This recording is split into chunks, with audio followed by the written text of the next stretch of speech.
Meluruskan kontroversi Agus Susilo soal PSHT. Oleh Dwi Sudarsono, SH. Dalam video tanpa keterangan, yang tersebar di media sosial, seseorang bernama Agus Susilo mengeluarkan pernyataan kontroversial di negara Timor Leste, soal organisasi persaudaraan setia hati Ternate PSHT. Ada beberapa substansi kontroversi yang dinyatakan Agus Susilo dalam video berdurasi 2 menit 50 detik itu. Pertama, saat ini PSHT hanya satu berdasarkan putusan kasasi nomor 1712 KTUN 2020 yang menurut dia dinyatakan inkrah berkekuatan hukum tetap. Kedua, badan hukum PSHT yang diklaim Dr. Muhammad Taufi adalah inkrah. Ketiga, warga PSHT Timor Leste dapat membentuk pengurus dan memilih sendiri ketua umum dan sekretaris umum, selain ketua dan sekretaris umum pengurus pusat di Madiun. Keempat, motivasi dan persoalan PSHT adalah persoalan cari materi, tidak lebih dari itu. Penulis perlu meluruskan pernyataan Agus Susilo untuk mencegah potensi timbulnya situasi yang tidak kondusif di kalangan warga PSHT, terutama warga PSHT di Timor Leste. Pertama, putusan kasasi nomor 1712 KTUN 2020 sama sekali tidak berpengaruh terhadap legalitas pengurus PSHT hasil parapatan luhur 2017 dan 2021 yang dipimpin Dewan Pusat Isu Wijantoro, SH dan Dr. R. Murjoko HW. Hal ini terbukti dalam perkara nomor 8 PDT, Sus HKI, merek 2019 Pengadilan Negeri Niaga Surabaya. Pengadilan Niaga Surabaya menyatakan bahwa RB Wijono selaku Ketua Majelis Luhur dan Ketua Umum Dr. Muhammad Taufi telah dinonaktifkan oleh Majelis Luhur PSHT tahun 2017. Putusan ini kemudian diperkuat dengan putusan kasasi Mahkamah Agung nomor 40 KPDT, Sus HKI, 2021 dan putusan peninjauan kembali Mahkamah Agung nomor 50 PKPDT, Sus HKI, 2022. Selain itu, perkara kasasi nomor 1712 Katun 2020 bukan mengadili perkara sengketa antara Ketua Umum PSHT Dr. R. Murjoko HW melawan Dr. Muhammad Taufi. Perkara kasasi itu merupakan sengketa antara pengurus PSHT hasil parapatan luhur 2016 pimpinan Dr. Muhammad Taufi dan kawan-kawan melawan 9 ketua cabang PSHT pengurus setingkat kabupaten kota. Kedua, saat ini organisasi PSHT yang diklaim Dr. Muhammad Taufi tidak lagi memiliki badan hukum atau dengan kata lain legalitas sah secara hukum. Satu penulis adalah anggota Lembaga Hukum dan Advokasi PSHT Pusat dan Ketua PSHT Cabang Mataram. Dua, baca putusan perkara nomor 8 PDT, Sus HKI, merek 2019 Pengadilan Negeri Niaga Surabaya halaman 61, administrasi negara tidak diakui oleh pemerintah Republik Indonesia. Dengan keputusan Menteri Nomor, AHU 1. Pukul 1.12, 2022 tanggal 14 Januari tahun 2022, Menteri Hukum dan Hak Asasi Manusia Republik Indonesia, Menkumham RI, telah mencabut Badan Hukum PSHT Nomor, AHU 001018.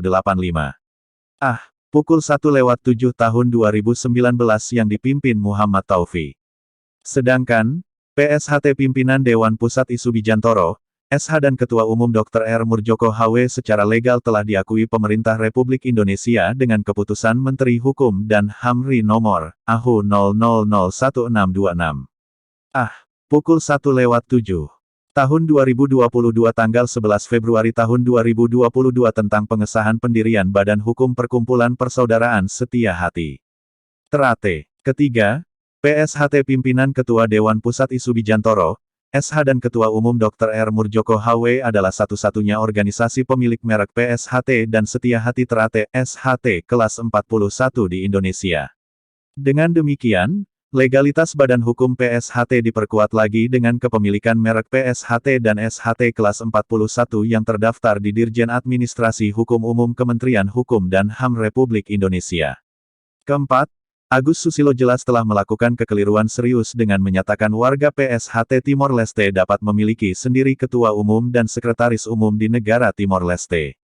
Pernyataan Agus Susilo itu bertentangan dengan pasal 11 ayat 3 Anggaran Dasar PSHT tahun 2021 yang mengatur, cabang khusus di Timor Leste dan negara lain yang serupa diatur tersendiri oleh pengurus pusat. Dengan demikian, Legalitas Badan Hukum PSHT diperkuat lagi dengan kepemilikan merek PSHT dan SHT kelas 41 yang terdaftar di Dirjen Administrasi Hukum Umum Kementerian Hukum dan HAM Republik Indonesia. Keempat, Agus Susilo jelas telah melakukan kekeliruan serius dengan menyatakan warga PSHT Timor Leste dapat memiliki sendiri ketua umum dan sekretaris umum di negara Timor Leste. Pernyataan Agus Susilo itu bertentangan dengan Pasal 11 Ayat 3 Anggaran Dasar PSHT tahun 2021 yang mengatur, cabang khusus di Timor Leste dan negara lain yang serupa diatur tersendiri oleh pengurus pusat. Dengan demikian, pengurus PSHT yang berada di luar negeri, termasuk Timor Leste, disebut cabang khusus yang diketuai oleh ketua cabang khusus, dan bukan ketua umum sebagaimana dinyatakan Agus Susilo. Kelima, sebagai warga senior, Agus Susilo tidak pada tempatnya menyatakan di ruang publik bahwa motivasi dan persoalan PSHT hanya berorientasi pada uang. Tujuan pendirian PSHT adalah untuk mewujudkan manusia berbudi yang luhur, tahu benar dan salah dan bertakwa kepada Tuhan Yang Maha Esa. Selain itu, PSHT memiliki 5 pokok ajaran, yaitu persaudaraan, olahraga, bela diri, kesenian dan kerohanian. Berangkat dari klarifikasi di atas, penulis mendukung sepenuhnya segala upaya pemerintah Timor Leste melakukan pembinaan warga PSHT agar mereka menjadi potensi yang dapat memajukan negeri Timor Leste. Selain itu, penulis berharap agar seluruh warga PSHT tetap menjaga persaudaraan dan bersama-sama pemerintah Timor Leste membangun bangsa dan negeri. Akhirnya, penulis mengajak segenap warga PSHT tetap mendukung pengurus PSHT yang sah legal di bawah Ketua Dewan Pusat Isubijantoro, SH dan Ketua Umum Dr. R. Murjoko HW yang berpusat di Kota Madiun, Jawa Timur, Indonesia. Agar selalu mendapatkan pemberitahuan dan info terbaru serta terupdate, silakan tekan klik tanda subscribe dan like. Apabila dirasa bermanfaat silakan bagikan kepada orang lain.